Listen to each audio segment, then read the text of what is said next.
Bonjour à tous. Alors, faut-il comptabiliser la solidarité familiale? De fait, c'est là une question qui peut surprendre, voire choquer, comme le rappelait Cécile Fondeur il y a quelques instants. Et en effet, la sagesse populaire nous indique que lorsqu'on aime, on ne compte pas. On a donc la conviction que l'entraide au sein de la famille est placée sous le signe de la gratuité. Et pourtant, le contexte dans lequel se déploie la solidarité familiale a sensiblement évolué. La conception de la famille s'est métamorphosée et les fonctions de la famille se sont en partie transformées. Classiquement, deux conceptions de la famille se conçoivent, la famille étendue et la famille étroite. En un sens large, la famille regroupe toutes les personnes issues d'un auteur commun. Cette famille étendue, nommée gens dans l'ancien droit romain, lignage dans l'ancien droit coutumier, réunit les personnes unies par un lien de parenté, c'est-à-dire un lien du sang.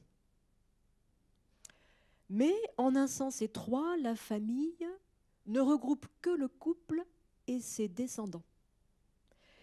Jadis, on parlait de domus par opposition à gens, de ménage par opposition à lignage.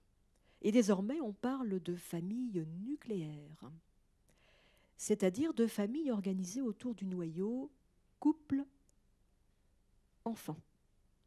Et cette famille repose traditionnellement sur un lien d'alliance, c'est-à-dire un lien issu du mariage. Or, entre ces deux conceptions de la famille, l'évolution s'est faite au détriment de la famille lignage et en faveur de la famille ménage. La notion de foyer elle-même s'est diversifiée. Aujourd'hui, le foyer réunit aussi bien des concubins que des époux. Et encore, les concubins peuvent-ils conclure un pacte civil de solidarité? De manière plus atypique, on doit aujourd'hui compter avec la famille monoparentale, de par la multiplication des divorces sans remariage et des maternités sans mariage. Et puis cette famille monoparentale peut se reconstruire après veuvage ou divorce. C'est la famille recomposée. Par ailleurs, on sait que depuis une loi du 17 mai 2013, le mariage est désormais ouvert aux couples de personnes de même sexe. En somme, la notion de modèle familial est remise en cause. La famille a éclaté. Dans le même temps, les fonctions de la famille ont également évolué. Jadis, dans une société largement rurale, la famille était un groupe solidaire dont les membres étaient regroupés pour leur survie et leur autodéfense. Économiquement, la famille constituait une unité de production, dominée par le travail en commun et la cohabitation entre les générations. Et tout naturellement, des aides, des largesses, des avantages étaient consentis aux uns et aux autres. Mais les calculs n'étaient pas de mise. Un pieux silence était gardé sur ces arrangements, sous réserve parfois d'ailleurs de guerres familiales, dont le notaire était souvent le témoin. Aujourd'hui, en revanche, dans une société largement citadine, marquée par la séparation des générations, l'État et les organismes sociaux ont pris le relais de la famille et se préoccupent beaucoup de la sécurité corporelle et matérielle des personnes. Mais l'aide publique a ses limites, surtout en temps de crise. Tandis que l'entraide entre conjoints, comme entre parents et enfants, ressurgit ponctuellement. Or, précisément, en un temps où logement et travail ont une valeur économique importante, où règne l'équation le temps c'est de l'argent. Il n'est plus concevable d'écarter par principe tout compte au sein de la famille. Tout naturellement, le droit des régimes matrimoniaux, des successions et des libéralités est désormais saisi de la question de savoir s'il faut comptabiliser la solidarité familiale. Pour illustrer cette question aussi simplement que possible, l'on rapprochera quelques situations courantes susceptibles de retenir l'attention de toute personne, fût-elle profane. Les deux premières situations se rattachent à ce que l'on nomme le droit des régimes matrimoniaux, c'est-à-dire les relations pécuniaires entre les époux et les tiers. Les deux autres situations se rattacheront au droit des successions et des libéralités, droit qui traite de la transmission à cause de mort ou entre vifs mais à titre gratuit d'un patrimoine. Alors, si vous le voulez bien, envisageons la première situation. Nous sommes en présence d'un conjoint qui a coopéré un certain temps à l'activité professionnelle de son époux. Il n'en a pas été rémunéré. À la sortie du régime, et malheureusement ce sera souvent un divorce, ce conjoint non rémunéré réclame un dédommagement. Situons le problème. Il faut savoir que tous les couples mariés sont soumis, quel que soit leur régime matrimonial, régime communautaire, régime séparatiste, tous les couples mariés sont soumis au régime primaire, c'est-à-dire à un corps de mesures impératives qui s'imposent à eux. Et au sein du régime primaire, nous trouvons une obligation de contribuer aux charges du mariage, à proportion de ses facultés respectives. Cette obligation est inscrite à l'article 214 du Code civil. Alors comment chacun des époux va-t-il contribuer aux charges du mariage? Si l'on adopte un vocabulaire qui nous rappelle le droit des sociétés, on dira que chacun réalise des apports. Apports en numéraire, ce sont les revenus du travail que chacun injecte dans le foyer. Apport en nature, c'est par exemple l'époux qui est propriétaire d'un logement et qui le met à disposition de la famille pour réaliser une économie de loyer. Et puis apport en industrie, ce peut être l'activité au foyer, mais ce peut être aussi précisément la coopération à l'activité professionnelle du conjoint. Il se trouve qu'au-delà d'un certain seuil, le conjoint qui coopère à l'activité professionnelle de son époux va surcontribuer aux charges du mariage, va dépasser les bornes de la contribution aux charges du mariage, d'où l'aspiration légitime à une rémunération. Le conjoint coopérant pourrait être rémunéré sur le fondement d'un statut qu'il aurait adopté. Par exemple, le statut de conjoint salarié. Mais, dans bien des cas, la coopération conjugale n'est que de fait. Le conjoint n'a pas opté pour un quelconque statut. Et dans ce cas, on se trouve avec ce problème du dédommagement de la coopération conjugale en fin de régime. Alors, comment faire? Alors qu'en ce moment, le droit positif ne prévoit aucunement un droit à être rémunéré pour ce conjoint. Eh bien, il y a des palliatifs. Quels sont ces palliatifs?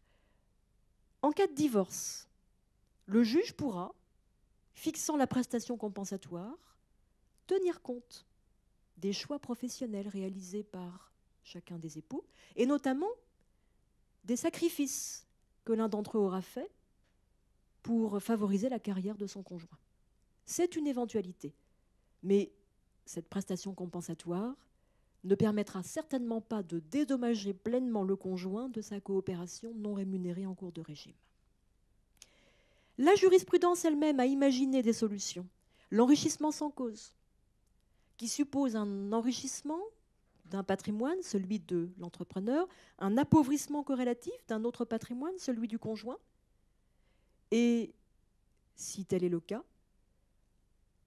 l'époux solvens, le conjoint demandeur, pourra obtenir la plus petite des deux sommes que représentent l'enrichissement et l'appauvrissement, l'économie de salaire.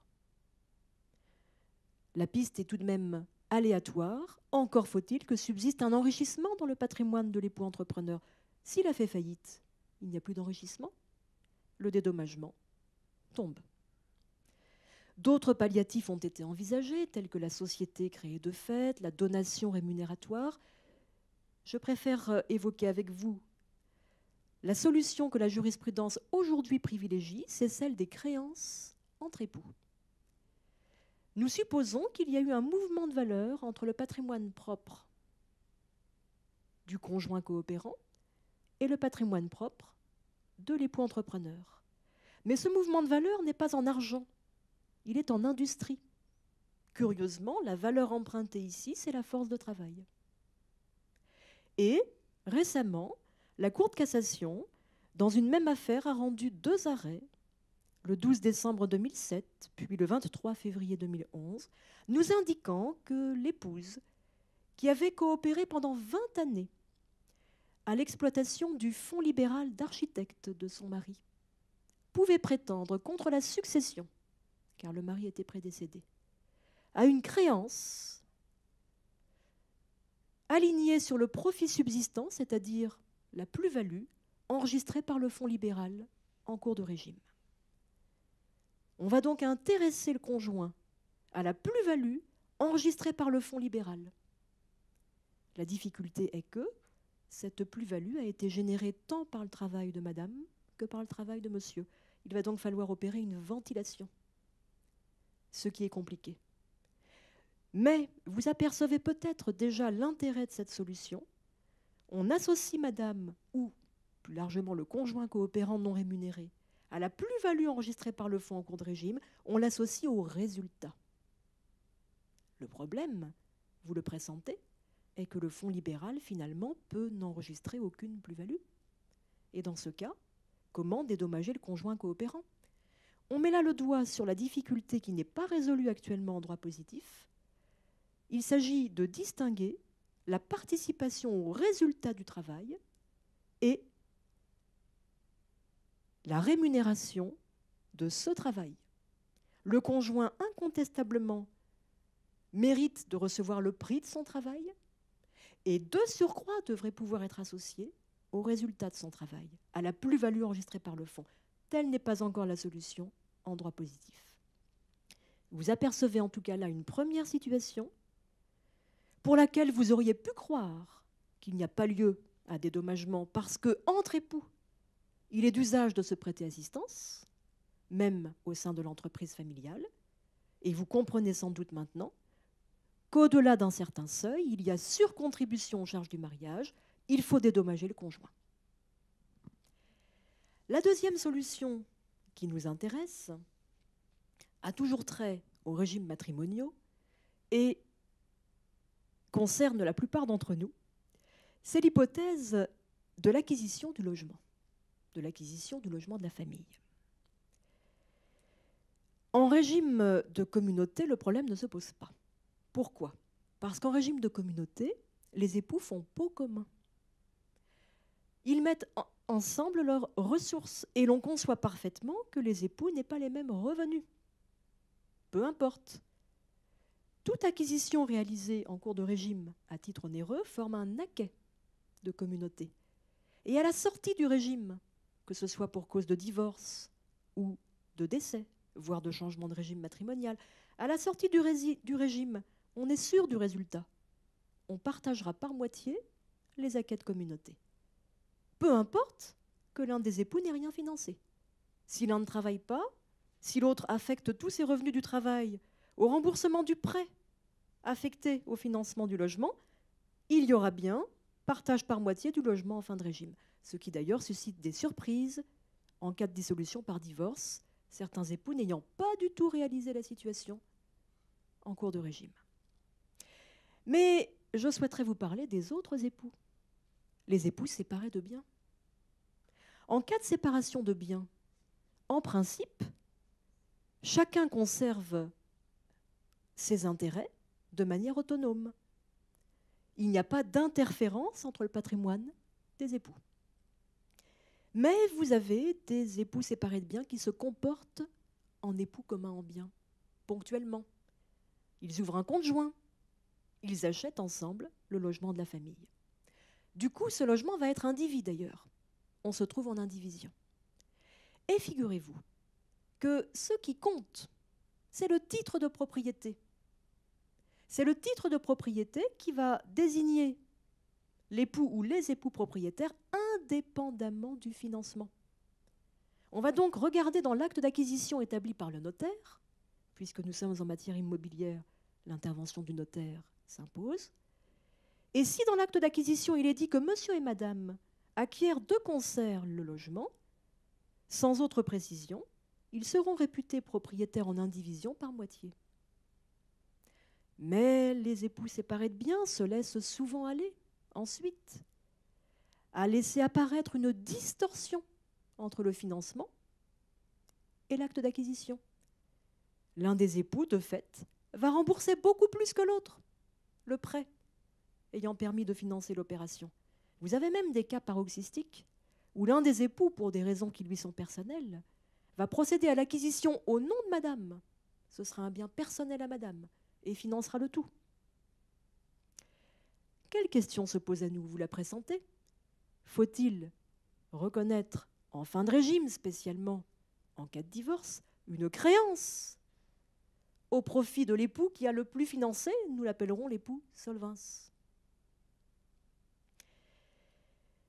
Il se trouve que les époux séparés de biens ont dû, avant la célébration du mariage, se présenter devant un notaire pour établir un contrat de mariage.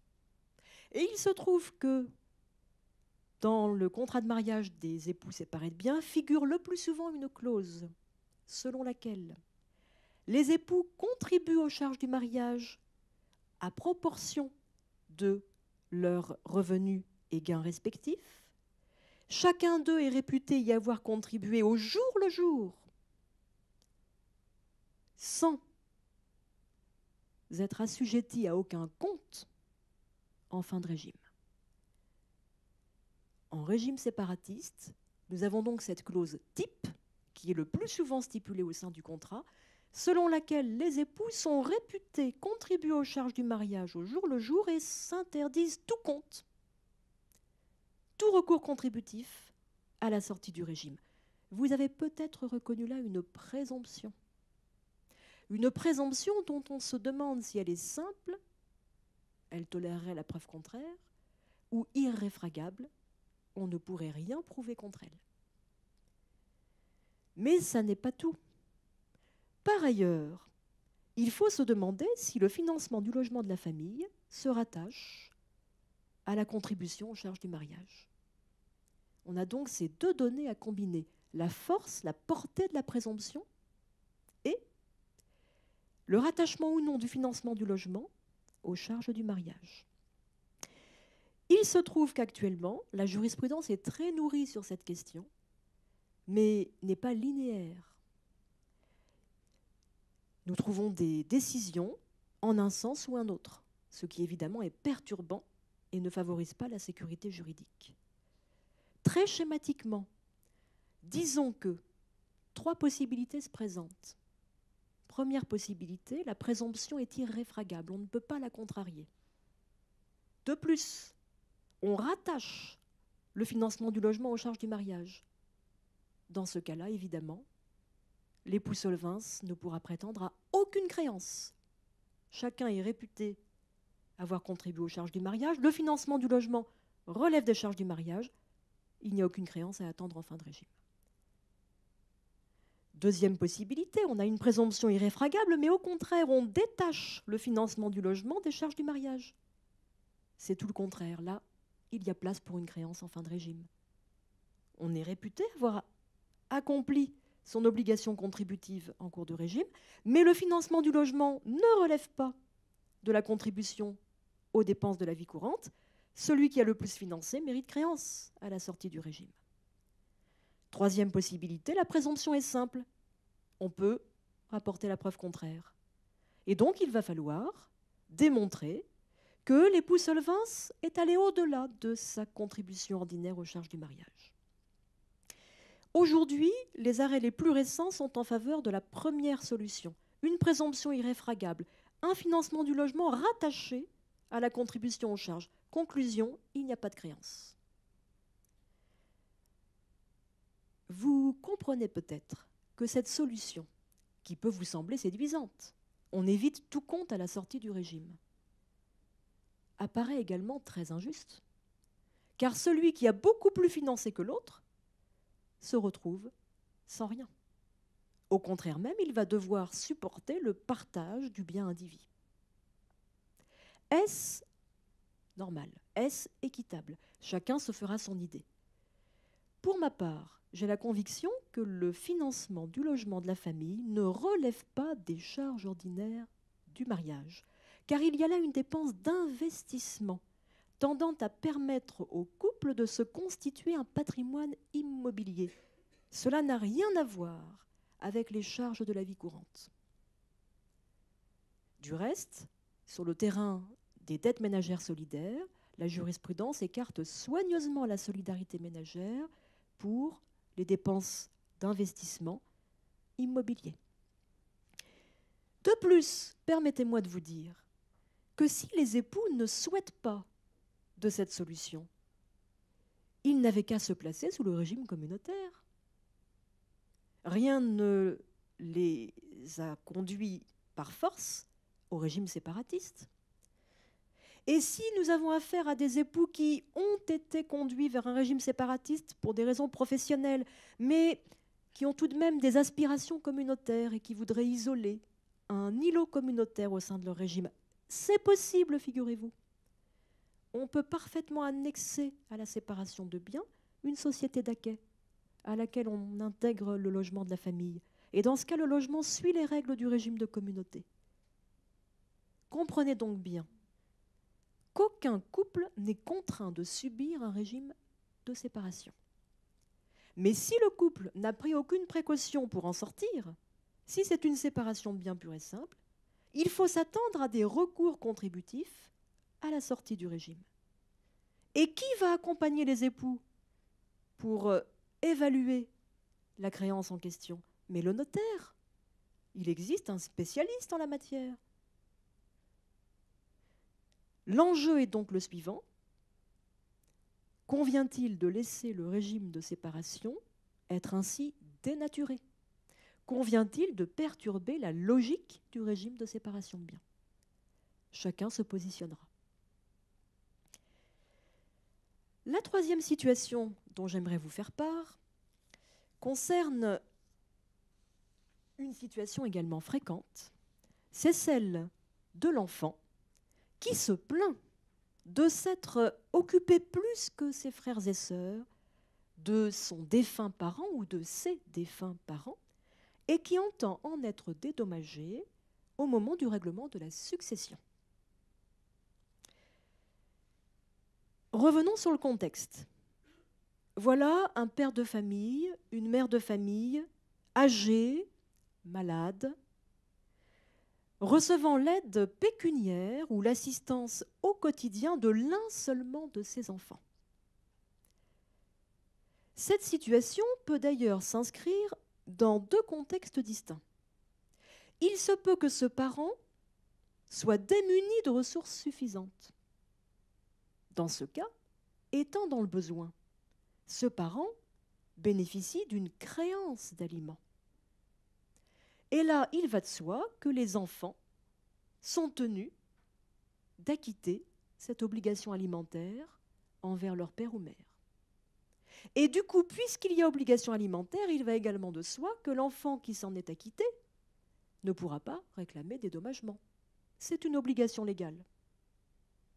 Tout au plus, l'enfant qui se serait acquitté plus que à hauteur de sa part contributive de cette obligation alimentaire pourrait exercer un recours contributif contre ses frères et sœurs, mais ce ne serait pas alors une dette de la succession, ce serait une dette personnelle des frères et sœurs.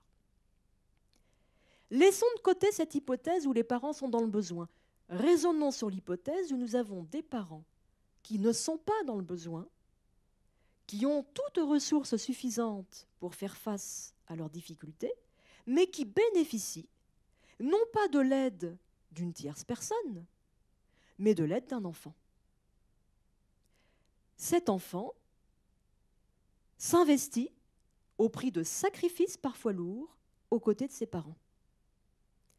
Peut-il ensuite réclamer à la succession un dédommagement que l'on traitera comme une dette successorale?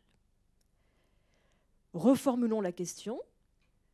Faut-il indemniser l'enfant qui s'est investi au-delà, dit-on, de la piété filiale? Peut-être qu'en un premier temps, vous seriez tenté de dire il n'est pas question de dédommager cet enfant.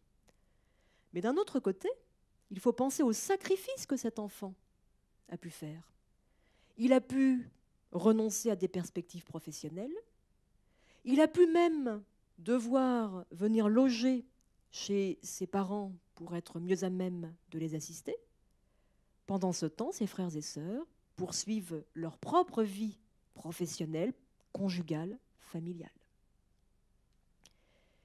Longtemps, des résistances ont été dressées à l'encontre de l'idée de dédommagement. Mais on a fait valoir qu'il ne serait pas équitable de ne prévoir jamais aucun dédommagement. Et finalement, un fameux arrêt Fouret a été rendu par la première chambre civile de la Cour de cassation le 12 juillet 1994. Dans cette affaire, nous étions en présence de 2 parents âgés, malades, laissant pour enfants un fils et une fille. Les 2 parents décèdent. Au cours des opérations de liquidation et partage des 2 successions, car les 2 parents étant décédés, il faut liquider la succession de chacun d'eux, isolément, le fils demande à être indemnisé par prélèvement sur l'actif successoral pour le temps et les soins qu'il a consacrés à ses vieux parents. Il fait valoir que grâce à son investissement, ses parents ont pu ne pas être placés en maison de retraite. Il fait valoir qu'il a constamment assisté ses parents en sacrifiant son avenir professionnel. Il estime avoir excédé les exigences de la piété filiale. La Cour d'appel n'avait pas été sensible à ces arguments, mais la Cour de cassation, au contraire, lui offre l'indemnisation attendue. La Cour de cassation dénonçait que le devoir moral d'un enfant envers ses parents n'exclut pas que l'enfant puisse obtenir indemnité pour l'aide et l'assistance apportée, étant entendu qu'il faut fonder cette solution, elle se fonde sur l'enrichissement sans cause, dont les conditions sont strictes. Il faut un enrichissement, un appauvrissement corrélatif et une absence de cause à l'enrichissement. En d'autres termes, il ne faut pas que l'investissement de cet enfant puisse trouver une cause telle que l'intention libérale ou l'obligation naturelle qu'il se serait assignée. Si l'on est au-delà des exigences de la piété filiale, si en effet il n'y a pas de cause à cet investissement, alors l'enfant mérite d'être dédommagé, étant entendu que le dédommagement sera nécessairement modeste, car les principes de l'enrichissement sans cause imposent de ne retenir que la plus faible des 2 sommes que représente l'enrichissement et l'appauvrissement. Après cet arrêt Fouret du 12 juillet 1994, fallait-il s'attendre à ce que des comptes perpétuels soient menés au moment du règlement des successions? Eh bien non. Les juges ont fait un usage très raisonnable de cette jurisprudence et ont toujours veillé à rechercher l'existence ou non d'une contrepartie qui permettrait de causer l'investissement de l'enfant et de lui dénier tout droit à dédommagement. Une dernière situation nous intéresse. Là encore, c'est une situation fréquente.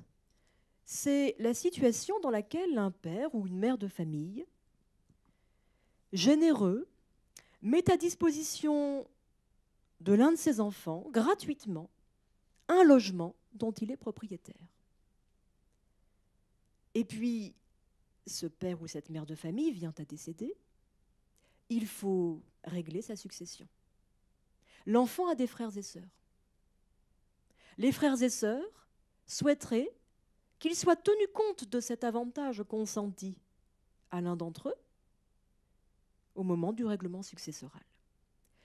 Sans entrer dans trop de détails techniques, indiquons que les frères et sœurs souhaiteraient qu'il y ait rapport à la succession de l'avantage ainsi consenti à l'un d'entre eux.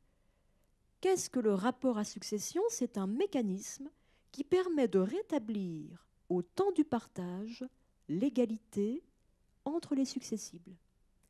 Il faut comprendre qu'une personne peut disposer gratuitement de ses biens, notamment au profit de ses enfants. Elle est alors animée soit d'un souci d'anticiper sur le règlement à venir de la succession, sans vouloir rompre l'égalité entre enfants. On dit que la donation est faite en avancement de part successorale, elle est rapportable. Ce qui veut dire qu'au temps du règlement successoral, on réintégrera fictivement dans l'actif successoral la valeur partage du bien donné.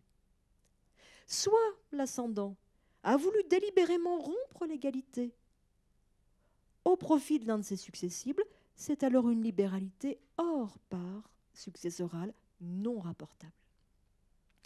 Revenons à notre successible qui a bénéficié de la mise à disposition gratuite d'un logement pendant un certain temps de la part de l'un de ses parents. J'imagine bien votre réaction première. Vous vous dites, voilà un père de famille ou une mère de famille qui, plutôt que de laisser inoccupé un logement lui appartenant, le met gracieusement à disposition de son enfant. On ne va tout de même pas faire des comptes à ce titre en fin de régime. Je vous invite simplement à considérer l'éventualité où cet enfant aurait des frères et sœurs. Pensez que les parents n'ont qu'un logement à mettre à disposition d'un de leurs enfants. Imaginons des parents très scrupuleux et qui se disent « je veux faire régner l'égalité entre mes enfants. Je peux loger l'un gratuitement, que puis-je faire pour l'autre? Je n'ai pas de bien à mettre à sa disposition gratuitement, que puis-je faire pour lui ?» Imaginons alors que le frère ou la sœur de celui qui bénéficie de la mise à disposition gratuite du logement, justement lui-même ait acquis son propre logement. Et pour financer l'opération, ait souscrit un emprunt. Imaginez alors que les mensualités de l'emprunt vont être prises en charge par les ascendants. Dans une comptabilité un peu approximative, les ascendants se disent « à l'un, j'offre une économie de loyer, à l'autre, j'offre la prise en charge de ses mensualités d'emprunt. Il y a à peu près équivalence. Dans notre esprit, nous sommes en paix sur le terrain de l'équité. » Sur le terrain juridique, il n'en est rien, car lorsqu'on a acquitté à la place du débiteur une dette, on lui consent une donation indirecte. Et à coup sûr, il y a lieu à rapport.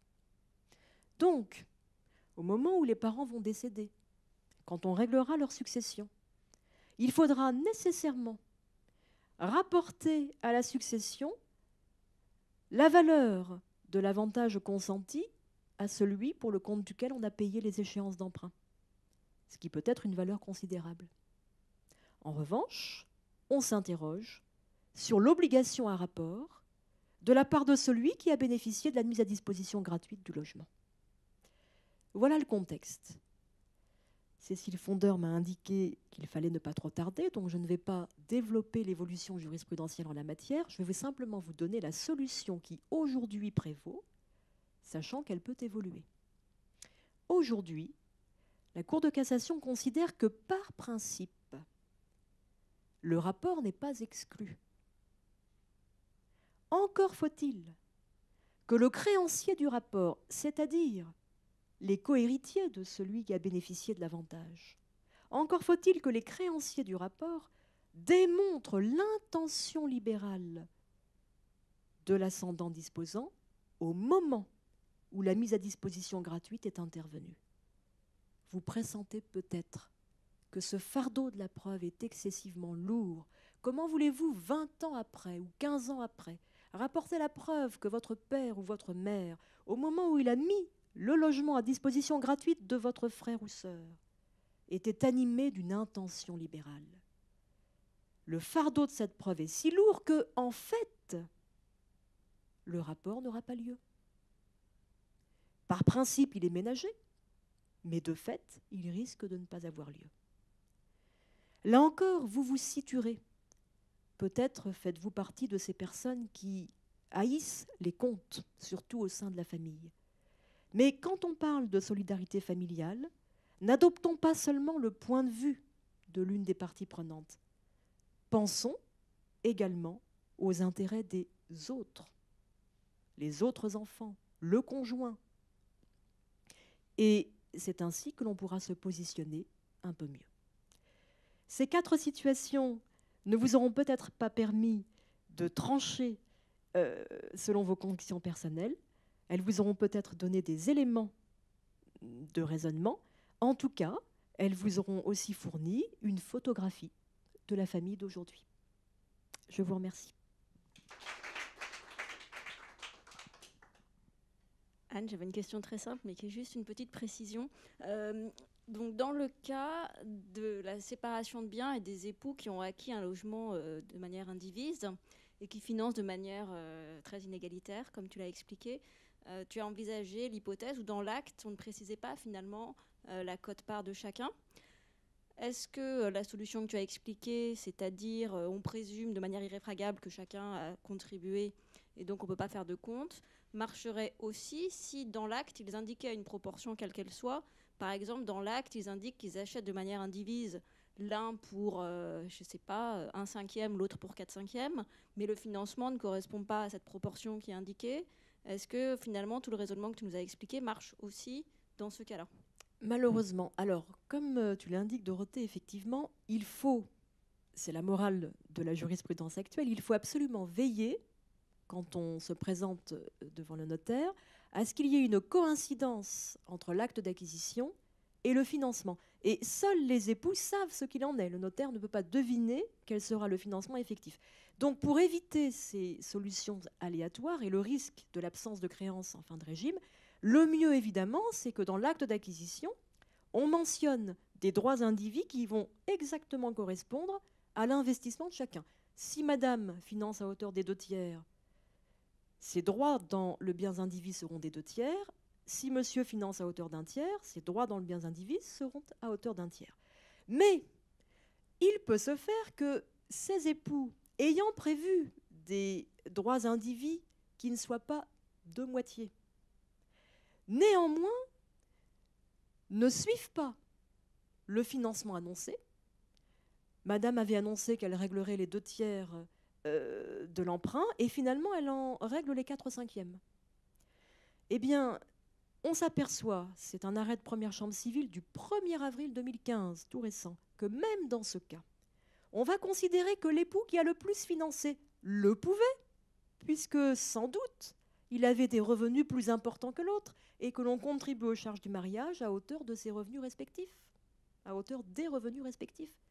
On aboutit donc à une solution qui, aux yeux de certains, c'est mon cas, mais ça ne sera pas le cas de tous, est très injuste pour celui qui a le plus financé.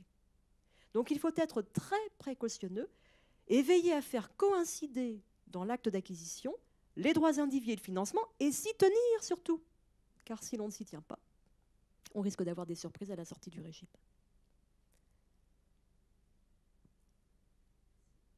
Alors c'est une invitation à tous à prendre conseil auprès d'un notaire. N'est-ce pas? Aujourd'hui, la profession est un petit peu dans le tumulte, mais rien de tel que le conseil du notaire pour anticiper ces questions. Bien souvent, on n'en parle pas entre époux, et c'est rétrospectivement que les problèmes liquidatifs surgissent. Il vaudrait mieux les anticiper.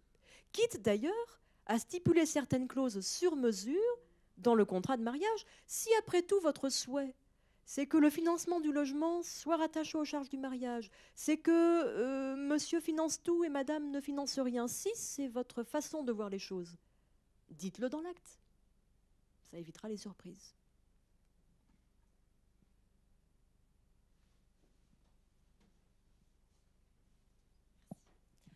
Et quelle est la frontière, sans passer par un notaire, entre les donations par avancement d'Ohari et hors par successoral? Quelle est la frontière? Alors, il faut s'attacher à la qualité du gratifié. Si le gratifié a qualité d'héritier, de deux choses l'une, soit le disposant a fait état de ses intentions.